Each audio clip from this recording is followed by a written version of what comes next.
Sir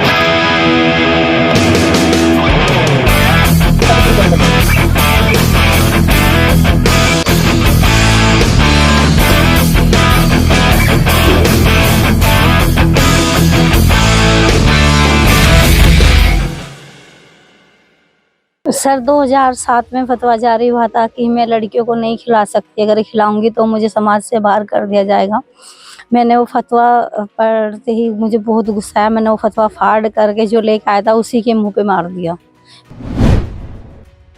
हमारा ground जहाँ था वहाँ लड़के भी जाके प्रैक्टिस करने लगे थे, तो ग्राउंड भी छीन लिया था। तो मुझे मेरे साथियों ने कहा कि क्या पाकिस्तान की टीम खड़ी कर दी।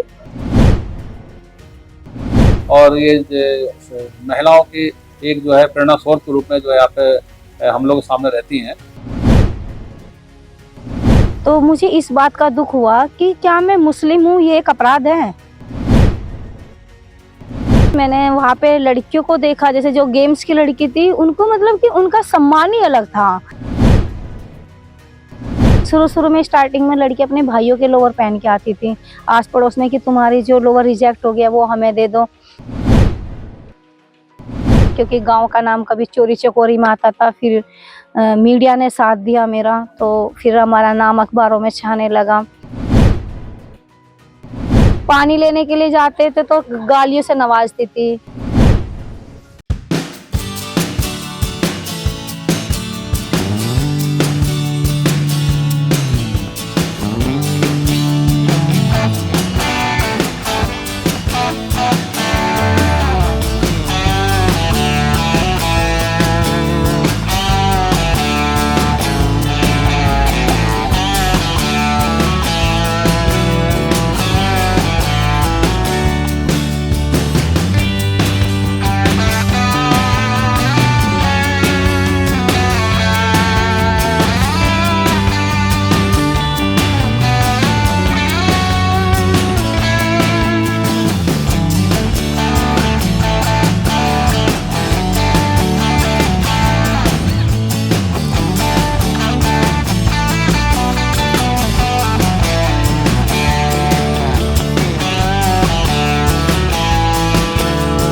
अच्छी चैंपियन रही हैं कबड्डी में, श्रीमती जीनत चौधरी है। इन्होंने बड़ा संघर्ष किया और सोसाइटी से भी किया है, समाज से भी किया है और साथ ही साथ अपने परिजनों के जो रिश्तेदारों के द्वारा भी किया गया। कबड्डी के खेल कूद में इनका बहुत नाम है और ये महिलाओं की एक जो है प्रेरणा स्रोत के रूप में जो है यहाँ पे हम लोग सामने रहती हैं।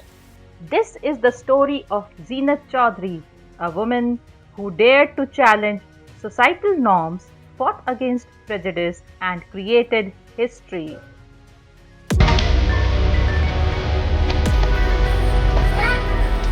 Stop!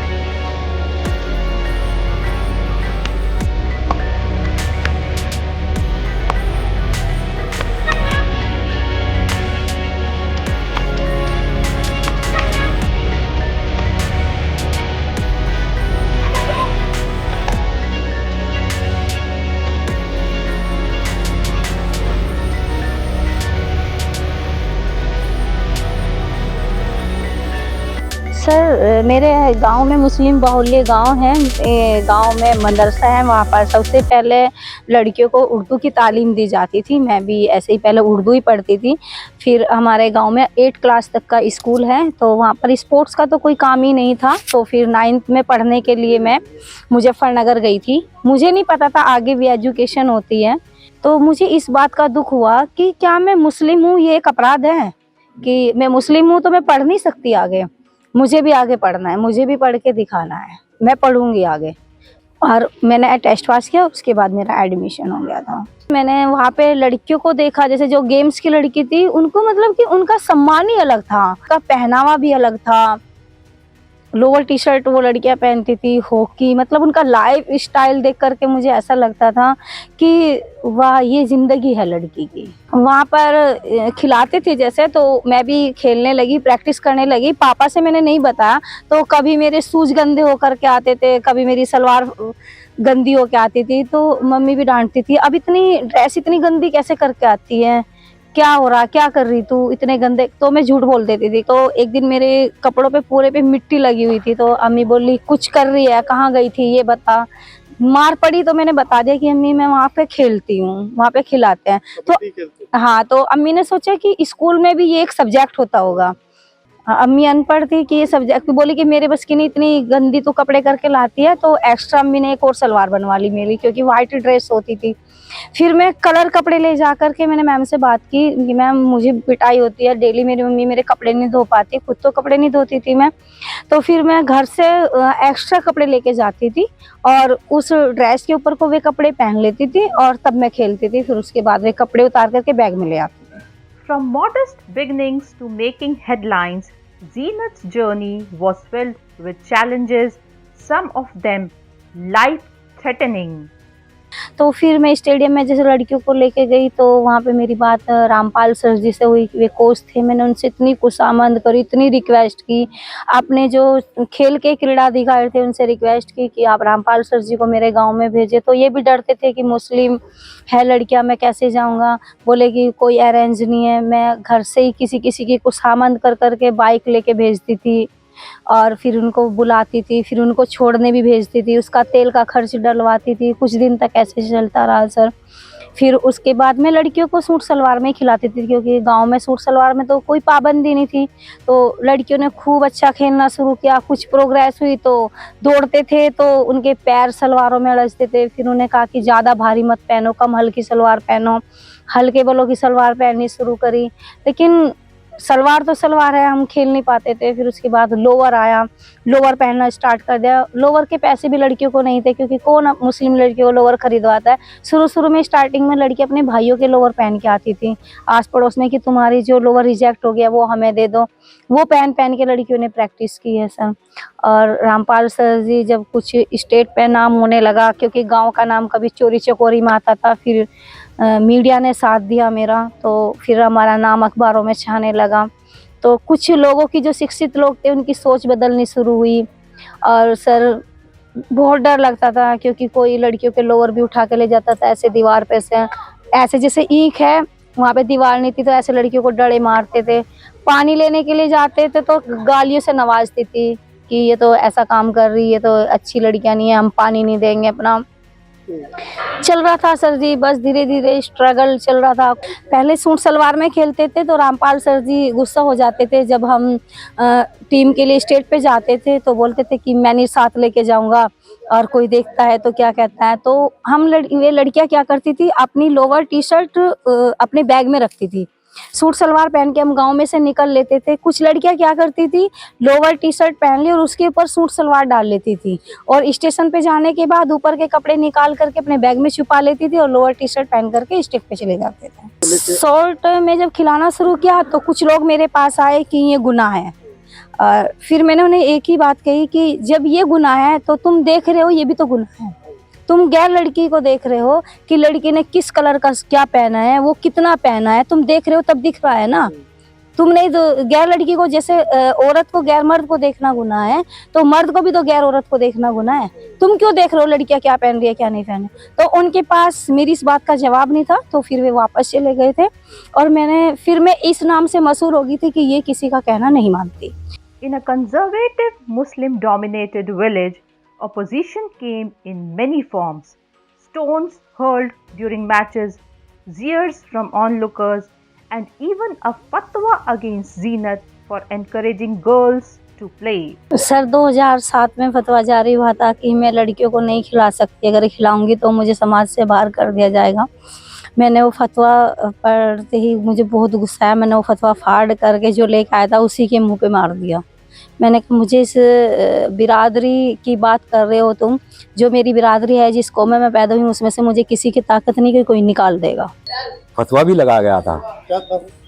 फतवा ये था कि लड़की हमारे इसमें मोमडन्स में एक पर्दा प्रथा है कि लड़कियां पर्दे में रह सकती हैं, बाहर भी अगर जाएंगे तो पर्दे में रहेंगी, और खेल में पर्दा खत्म हो जाता है क्योंकि अपनी किट में खेलती हैं लड़कियां।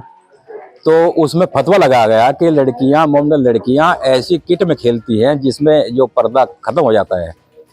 तो वो भी आरोप लगे, फतवा भी लगाया गया। लेकिन उसके बाद भी हम लोगों ने उनको बहुत लोग समझाए, उनको फतवा लाने वाला तक भी हमारी बात हुई कि आप लोग किसी को आगे बढ़ने से क्यों रोक रहे हैं। जब लड़की आगे बढ़ी और नौकरियां तक गई तो जो लोग फतवा लाते थे, वे खिलाफ बोलते थे, उन्होंने खुद अपनी बच्चियों को खिलाई। Her father, upset by the backlash, banned her from playing. But Zeenat's passion couldn't be contained for long. मेरे अंदर खेल का शौक था। वो ने देखा कि लड़कियों का नाम है, उनका लाइफ स्टाइल है, तो मैं भी अपने अंदर लाना चाहती थी। तो मैं स्टेट खेलने के लिए इलाहाबाद गई थी। तो मैंने पापा से बताया था। पापा ने सोचा कि स्कूल टाइम में जा रही है, स्कूल टाइम में वापस आ जाएगी, लेकिन इलाहाबाद जाने आने में ही एक दिन का सफ़र लगता है। मैं वहाँ से 4 दिन में आई थी। तो मेरे गाँव में बहुत ज़्यादा रुस्वा हो रहा था मेरे प्रति कि जलालू की लड़की तो 4 दिन से गायब है। तो फिर पापा बोले कि कहाँ गई थी, इतना टाइम लग गया, फ़ोन था नहीं। मेरे पापा बहुत परेशान थे, रो रो के बहुत बुरा हाल था कि क्योंकि अब मेरे समाज में मैं पहली लड़की थी जो पढ़ने के लिए बाहर गई थी। 4 दिन बाद लौटी तो आपको पता है एक बाप की बेटी अगर 4 दिन में आए तो उसकी क्या हालत होगी, और बड़ी मैं ही थी। तो फिर पापा ने मेरे पर पाबंदी लगा दी थी कि मैं तुम्हें खिलाऊंगा नहीं, पढ़ाऊंगा बस ओनली। जीनत तो मेरी बेटी है। नहीं पता तो जब बच्चों को खिलावे थे तो पता चला था। जामते हम जामते सब, बाकी लोग अगर कुछ उल्टी सीधी बात करेंगे। आगे चलता रहा, इसी तरह से मिशन चलता रहा। ऐसा ही माहौल था जी। जब बस लमडियों को खिलाना, लमडियों को कौन खिलावा था जी? हाँ, कोई नहीं खिलावा था। नहीं, शिकायत तो नहीं करी। जैसे आमतौर पर आदमी कहें कि भाई ये ठीक नहीं है। तो फिर जब काम मिल गए, नौकरी मिल गई, तो सबको लगा के भाई हम भी अपने को भेज दें, हम भी अपने को भेज दें। With the support of her uncle and later her husband, Zeenat reassumed her mission, transforming Kabaddi into a beacon of hope for Muslim girls. जब जीनत चौधरी खेल में निकली तो इनके निकलने पर काफ़ी आरोप भी इन पर लगे कि लड़की होते हुए बाहर खेलती है। तो जो हमारे बहनोई हैं, इनके जीनत के जो पापा हैं, उन्होंने भी इन पर रोक लगा दी थी। तो उनके लिए मुझे इनसे बात करनी पड़ी। जीनत ने मुझे बताया कि ऐसी बात आ रही, तो मैंने इन्हें समझा। जो इसने मुहिम चला रखी लड़कियों को आगे बढ़ाने के लिए, उसमें जितना सहयोग हो सके उतना कर, और साथ साथ फैमिली का सपोर्ट इसे पहले से ही था। जो इसके माँ बाप थे उनको पहले से ही सपोर्ट रहा, उनके थ्रू ही इसने काफ़ी ज़्यादा मेहनत करी। और हमारे पास आने के बाद शादी हो गई इसकी, तो इधर से हमने भी सेम वो कर दिया। Zeenat's perseverance paid off. Many of her players secured government jobs, inspiring even those who once opposed her to seek her guidance for their daughters. जब स्टार्टिंग की थी तो सबसे ज़्यादा विरोध करते थे जो, फिर लास्ट में जब लड़कियां रेलवे में ही नहीं, जब नेशनल पे अखबारों में आने लगा, फिर वही अपनी बेटियों को लेकर आने लगे कि जब ये लड़कियां खेल सकती है तो हमारी भी खेल सकती हैं। फिर वे भी अपनी बेटियों को लेकर के आने लगे। और मैंने सबसे बड़ी बात क्या है सर, जो मेरे प्रति जल रहा था, मुझे गाली भी दे रहा था, मुझे बड़ा बुरा भला भी कह रहा था, तो मैं सुनती नहीं थी। मैंने उनकी लड़कियों को भी खिलाया। फिर बाद में उन्हें एहसास हुआ कि जो हमने इस बेटी को रुकावट में डाला है वो गलत था। जो गवर्नमेंट जॉब की बात करूं, स्पोर्ट्स कोटे की बात करूं, तो रुकैया, वहीदा रहमान, प्रतिभा, सालू चौधरी, तनु चौधरी, ये लड़कियां सब रेलवे में हैं, तनु एसएसबी में है, और जो बाकी लड़कियां हैं जो गेम्स की थी वो सिविल डिफेंस में, मतलब सभी ने अपना कैरियर बना रखा है। जब लड़की आगे बढ़ी और नौकरियां तक गई तो जो लोग फतवा लाते थे, वे खिलाफ बोलते थे, उन्होंने खुद अपनी बच्चियों को खिलाई जी। उन्हें जब पता लगा कि हाँ इसमें बहुत तरक्की है तो वे सब लोग नॉर्मल हो गए और सहयोग किया उन लोगों ने। Her team transcended barriers of religion and culture.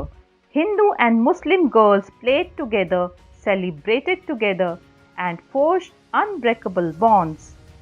मैं आपको बताऊं सर, मैं पहले जीनत को नहीं जानता था। स्टेडियम में ये शुरू में बच्चियों को लेके आई। वे बच्चे जो हैं बिल्कुल मतलब कपड़े जो है, कपड़ों में भी वे बहुत ही शर्मा के खेलती थी। धीरे धीरे जो है वे बच्चे फिर वे किट में खेलना शुरू कर दिया उन्होंने। टीम बनी, अच्छी टीम बनी। जब हम लखनऊ केडी बाबू स्टेडियम गए तो मुझे मेरे साथियों ने कहा कि क्या पाकिस्तान की टीम खड़ी कर दी? मैंने कहा पाकिस्तान नहीं, ये नाम ऊंचा करेंगे, अगले साल आप देख लेना। और जब मैं बच्चियों के जीनत में नाम लिखाते थे, क्योंकि नाम मोमडन नाम थोड़ा इसमें थे कि रुकैया, वहीदा, तो वे नाम को सुनकर हंसते थे।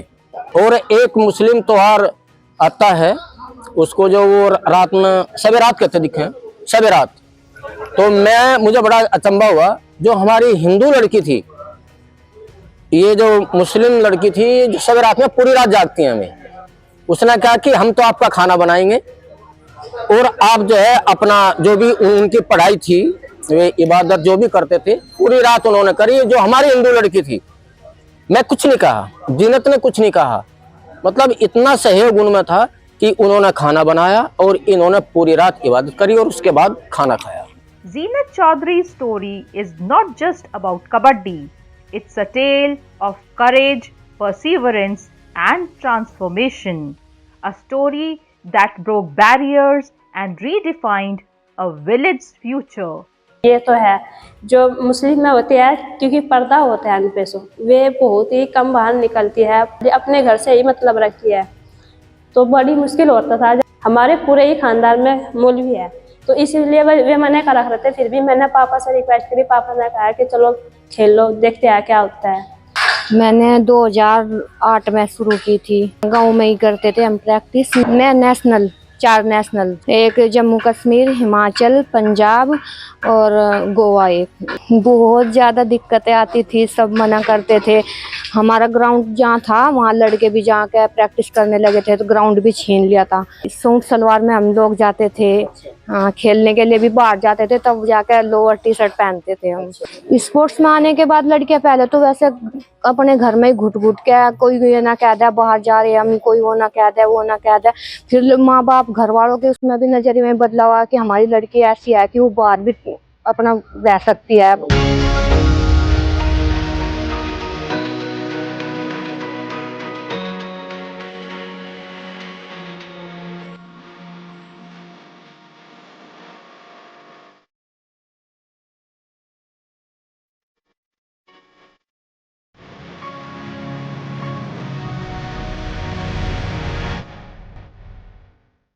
If this inspired you, like, share and subscribe Podsmongers, your home for Indian sports stories that matter.